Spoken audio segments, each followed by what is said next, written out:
দীপু ভাইয়ের আগমন শুভেচ্ছা স্বাগত। তারপরে ডাক্তার নীল মালিক সমিতির পক্ষ থেকে মূল্যবরণ করেছেন ফরাদ্দার ভূগোল।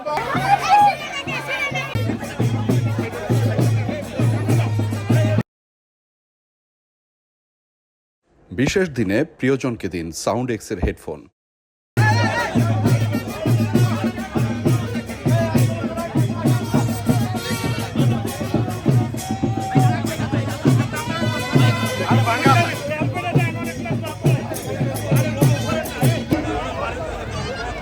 আপনাদের 17 বছরে কোনো উন্নয়নের ছোঁয়া পেয়েছেন আপনারা?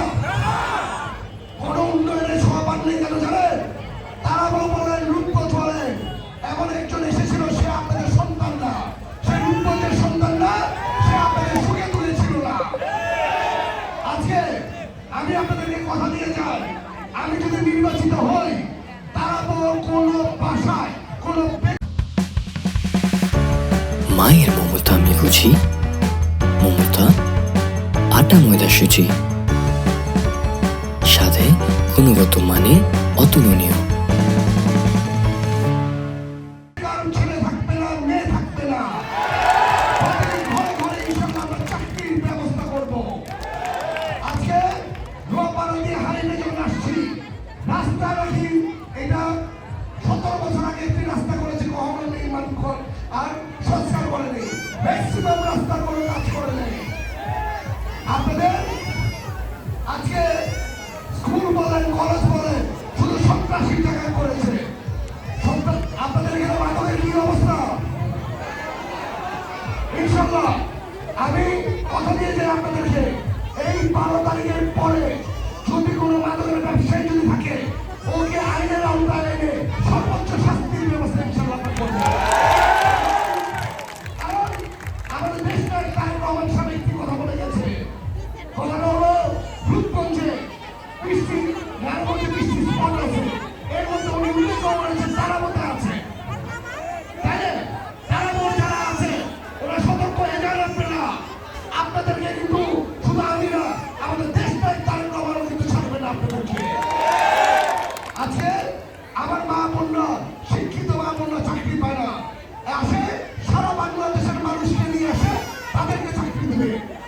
আবার একটি কথা, যে রূপগঞ্জের মানুষের বাতি চললে আপনাদের ইন্ডাস্ট্রির বাতি চলবে, নাহলে বাতি চালাইতে দিব না।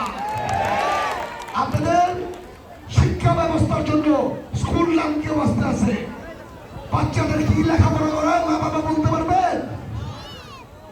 এমন ব্যবস্থা করব যাতে বাচ্চারা শুধু শিক্ষিত হবে না, আপনাদের সুশিক্ষিত যাতে হয়, এইদিকে ইনশাআল্লাহ। 10 টাকার ট্যাক্স সারা রূপগঞ্জের মানুষ দেয়, তারপর মানুষ কত টাকা ট্যাক্স দেয় বলেন তো? 100 টাকা। কারণ তারা বড় মানুষকে কিসের বলে একটা পৌরসভার নাম দিয়েছে, পৌরসভার কিছু পান আপনারা? পৌরসভার নাম দিয়ে 100 টাকা ট্যাক্স দিয়ে লুটপাটের জায়গা করে ফেলেছে। ইনশাআল্লাহ তারাবাবু পৌরসভা লুটপাটের জায়গা হবে না, তারাবাবু পৌরসভার ঘরে আপনার রাস্তায় সোডিয়াম লাইট ইনশাআল্লাহ চালিয়ে ছাড়বো আমি। এটি শুধু কাগজ কলমে পৌরসভা থাকবে না, কাজের কলমেও পৌরসভা থাকবে। পৌরসভা থাকতে গেলে কলেজ থাকবে, ইউনিভার্সিটি থাকবে, পৌরসভা থাকলে আপনাদের হসপিটাল থাকবে ইনশাআল্লাহ। আপনার আজকে আমাদের দেশটাই তারেক রহমান সাহেব 17 বছর দেশের বাইরে ছিল, ঠিক আছে? আপনাদেরকে কথা আবার তোমরা এখানে আসে আমাদের মা বোনের কথা চিন্তা করেছে, চিন্তা করে ফ্যামিলি কার্ড করছে, যাতে আপনারা বাসায় বসে থাকলে